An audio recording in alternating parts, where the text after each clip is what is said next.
بسم اللہ الرحمن الرحیم۔ حضرت علی کرم اللہ وجہہ رات میں نفل نماز پڑھنے کے لیے مسجد تشریف لایا کرتے تھے۔ بعض حضرات نے ایک بار ان کے اوپر پہرا دیا۔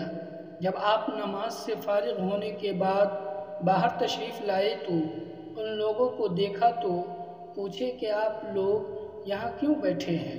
لوگوں نے بتایا کہ آپ کی حفاظت کے لیے۔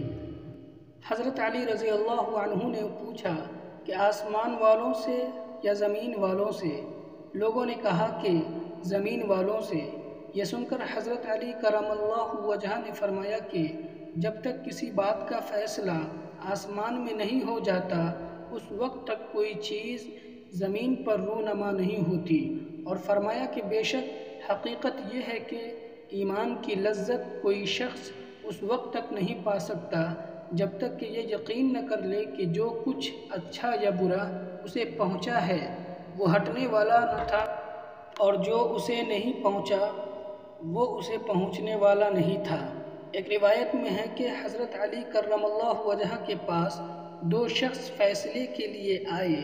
حضرت علی کرم اللہ وجہہ ایک دیوار کے نیچے بیٹھے ہوئے تھے۔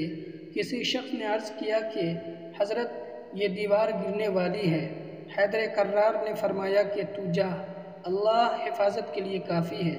اس کے بعد حضرت علی رضی اللہ تعالی عنہ نے ان دونوں شخصوں کا مقدمہ طے کیا اور کھڑے ہوئے، اس کے بعد وہ دیوار گر گئی۔ اس واقعہ سے ہمیں یہ سیکھ ملتی ہے کہ اللہ پر بھروسہ پورے وثوق کے ساتھ ہو تب اللہ کی نصرت اور مدد آتی ہے۔ اللہ تبارک و تعالی ہم تمام انسانوں کو ایک اللہ سے ہونے کا یقین دلوں میں بیٹھا دے۔ اللہم آمین۔